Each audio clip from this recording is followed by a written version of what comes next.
No one died in the collapse of Building 7. It was vacated well in advance of its implosion, but not the Twin Towers. Why weren't police, firemen, and civilians in these buildings told what to expect? Tragically, employees in the towers were advised to return to their offices. The announcement came on that everything was fine. Tower 1, they were evacuating, but Tower 2 was fine, and we could go back to our offices. We were about to go through the turnstile. The security guard says, "Where you guys are going?" I said, "Well, I'm going home because I saw fireballs coming down." He said, "No, your building is safe. It's secured. It is safer to stay in your building. Go back to your office."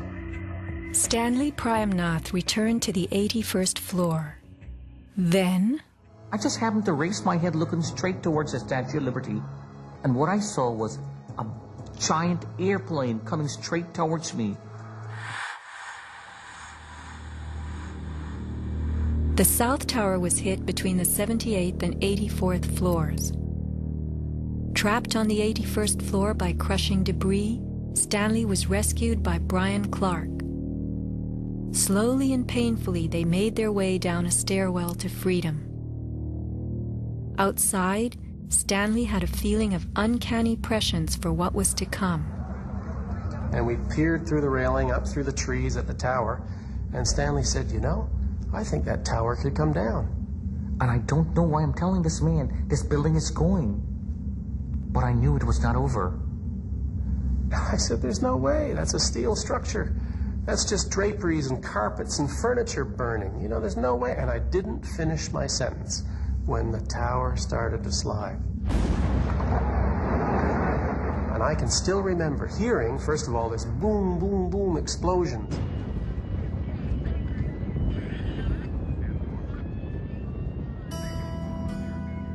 Not all were blessed with intuition or foresight.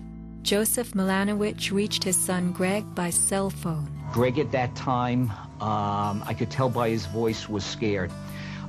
He said to me, "Dad, can you get in touch with someone and tell them that there's about 20 of us on the northeast corner of the 93rd floor."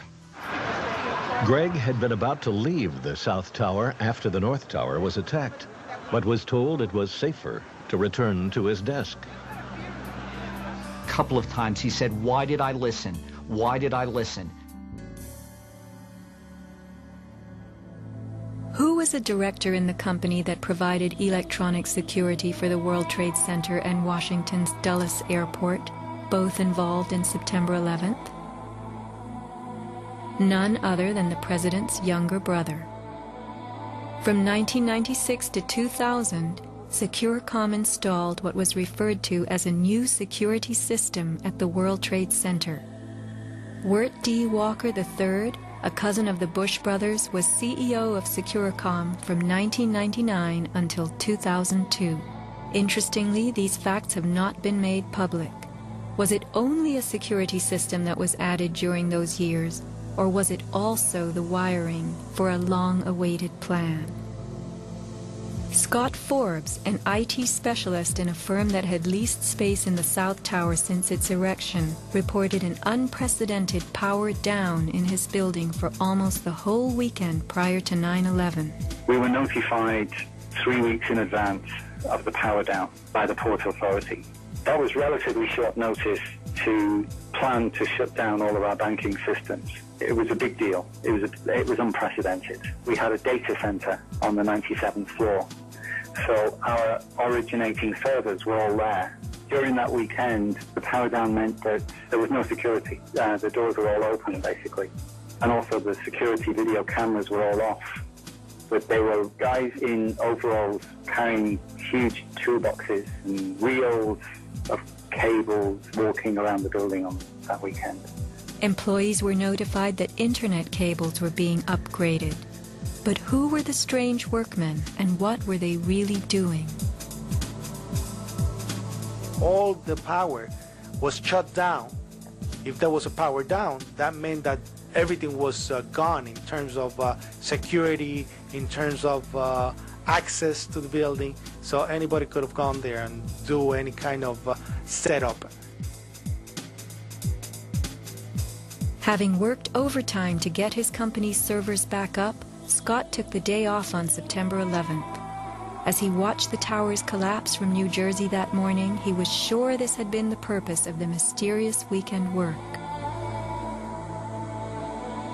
Scott notified many authorities, including the 9/11 Commission, about the unusual and lengthy power outage, but was ignored. Ben Fountain of Fireman's Fund spoke of unusual evacuations ordered at the Twin Towers during the weeks before September 11th. Others reported that the security alert was inexplicably lifted 5 days prior and bomb-sniffing dogs were removed. What would the dogs have discovered had they remained on duty?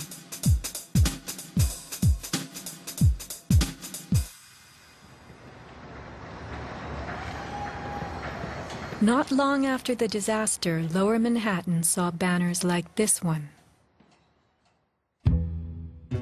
Although they were idolized as cathedral-like symbols of power and triumph that pierced the New York skyline, the Twin Towers were big money losers for the Port Authority of New York. They cost millions a year to equip with the basics: electricity, water, heat, air conditioning, sewage, and even oxygen, being airtight. As modern communications connected traders from all corners of the globe, tenancy in the Twin Towers continued to drop. The towers presented another problem. Decades ago, their steel beams had been sprayed with fireproof asbestos, a cancer-causing material banned from use in building in the mid-1980s. Although the World Trade Center complex was given several waivers, it was expected to clean up its act.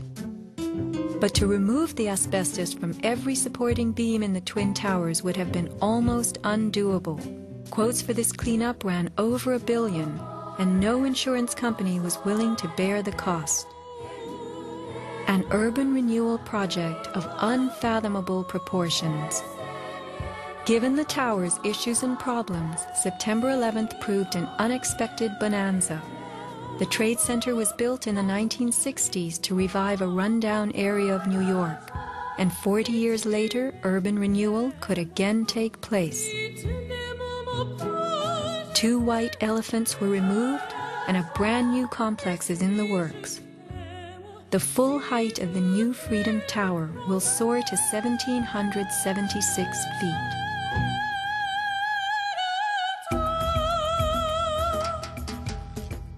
The suffocating dust that engulfed Manhattan was much more than dust. It was pulverized concrete, glass, metals containing lead, mercury, dioxins, benzene, and of course asbestos. None of that was healthy for any living thing. Today, thousands of rescue workers have developed lung cancer and serious permanent health conditions. And the rescue dogs continue to die. What you had was a ground-level municipal incinerator that smoldered for months, burning up the most heavily computerized building in the world.